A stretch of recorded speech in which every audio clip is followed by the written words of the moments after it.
Hi, I'm Don Dodge, and this is Google Root Access. Today, my guest is Misha Leybovich. He's President and CEO of Meograph. Welcome. Yeah, thanks. Good to be here. So tell me about Meograph. What is it? What does it do? Sure. So we're a multimedia creation platform. Makes it easy to combine video, audio, images, text, links, music, other interactives. Very simple interface and compelling output that's kind of like multimedia stories, mixes, and mashups. That's what we've had live on our site for about a year, where people come, they create content, then they share it via social networks or embed it other places. What we're moving towards now, and what we're going to talk about here, is we're now licensing that creation platform itself to other companies so they can embed it in their site as a native branded experience with all the enterprise features around it and engage their customers in creating user-generated content about their brands, their products, and their services. So let's talk business models. Yeah. You started with a B2C model. Correct. Tell us about that. How did that work? Sure. Well, at first, I was just trying to solve my own problem. That I had done a lot of traveling after college. I'd been to about 70 countries in the 7 years after college, and had a lot of cool media. Love telling stories, but have no multimedia creation skills. Don't know how to use Final Cut Pro or Photoshop or Premiere or anything. So I just wanted a way to create richer content myself to tell cool stories online, in a way that I felt was native to the web with all this different media. So we put it out there, just like, hey, if I like doing it, other people might like doing it too, and let's see what happens. So that was, it's been great. We've, grown very fast. We've about tens of thousands of regular users. Yesterday we had over 500,000 page views. So we're doing well. But as we really started to think about it, like where's the business actually exists there, we started to realize, gosh, it's difficult to actually build a business off storytelling, a consumer ad-supported business. Because for that, you need tens or hundreds of millions of users that use you weekly, if not daily. And storytelling is something that is valuable and important, but not frequent, maybe a couple times a year.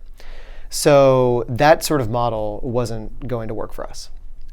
So we started to think about more B2B.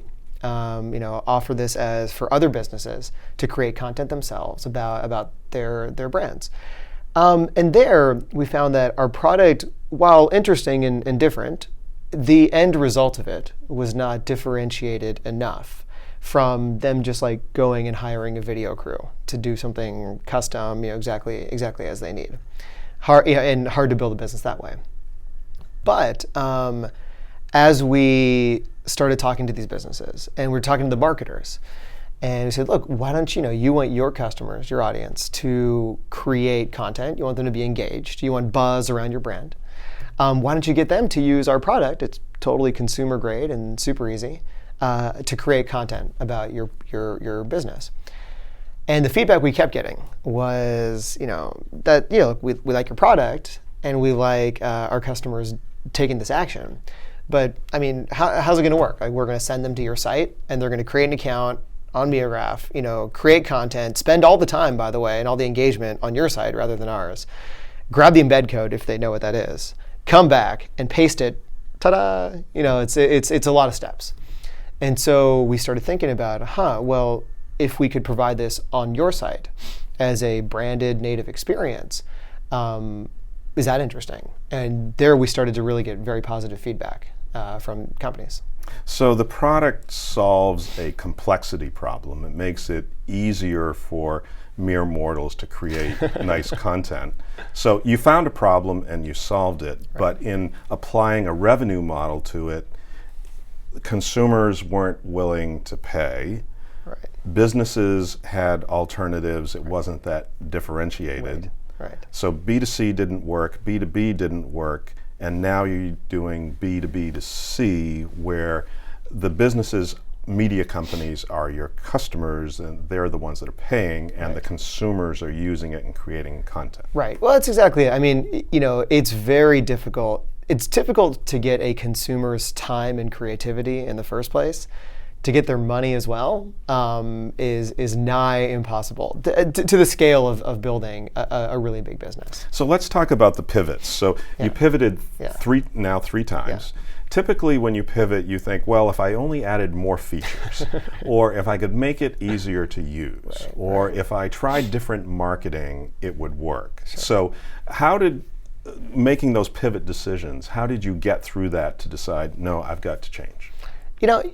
You just got to be honest with yourself about what your product is, what it's good at and what it's not, and ultimately what you're providing, what real business value you're providing to someone. Because someone has got to write you a check. If it's a consumer-based business, then it's advertisers writing you a check, but someone is writing you a check. And we just had to really think about what does our product do, and what like real problem does it solve for someone that can write a check? It's and this sounds like a silly thing, like it should be obvious, but I came from before this I was at McKinsey & Company, a big business consulting firm for 2 years, did a lot of business problems, and you would think that would be self-apparent, but I think a lot of the culture around entrepreneurship, early stage entrepreneurship right now, is like Paul Graham says, build something people want, and that's important. I mean that's a baseline. That's table stakes, but it's not sufficient. You have to build something that people want, and that someone will pay for. Someone will write a check at some point, and so we just had to be honest with ourselves as we went along this journey, as to what value are we providing for someone. How can we help them get promoted or not get fired, whoever it is that's writing the check? And how do we give them the things that they need where they can prove the value around it? Awesome. So were these true pivots where you stopped doing something and started doing it a different way? Or today do you still have a B2C, direct-to-consumer component, Sure. a direct-to-business component, and now this new Sure. model? Sure. It's really been an evolution. Like if you come to our site, you can still create content there and then embed it elsewhere, and that's great for us. It's great publicity. We people buzz about the product, and we learn from hearing user feedback about it. Businesses still use it. I mean, major news orgs still just use us, embed us in their page to tell multimedia stories, and businesses do too.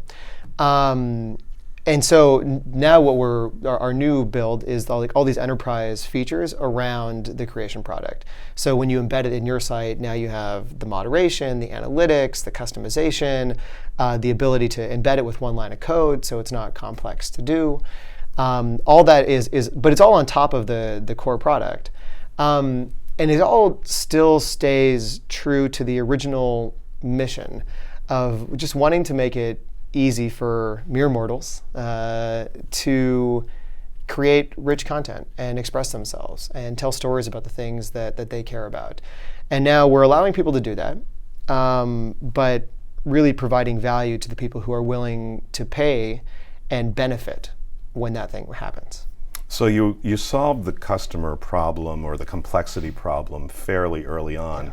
But the real journey was figuring out what is the revenue model and business model that can make this into a business. Sure. And to be honest, like sometimes you just got to wander in the desert for a little bit until you figure it out. I don't think that we would have stumbled across this problem that marketers have. They're thinking about the rise of content marketing. They're thinking about more user engagement and two-way relationships with their customer base. I didn't know all that when we started, nor would we have had a consumer-grade end product that was good enough for them. So, it's okay to wander for a little bit and figure it out, but at some point, not too long after that, you got to think about, what does a business come down to? So the lesson then for founders and viewers is keep trying different revenue models and business models. Sometimes you have the technical problem solved. It's how do you make it a business? Right, and don't, if you don't have it figured out to start, don't use it as an excuse to not get started. Like, get going, try something, put it out there, get some validation that at least you've built something that people want. but don't have your business strategy rely on a hope and a prayer that you catch lightning in a bottle and that it becomes an overnight part of the cultural zeitgeist. If it is, then great. But it's good to really think about where can you provide business value around whatever it is you're building. Great advice. Yeah. Well, thank you, Misha. Thank you for joining us. Thank you. I'd like to remind our viewers that we have a $2,000 credit for Google Cloud. So if you're developing applications in the cloud, try out the Google Cloud and get a $2,000 credit for doing it. The way to sign up for it will be right on your screen. Thank you for joining us, and see you next time.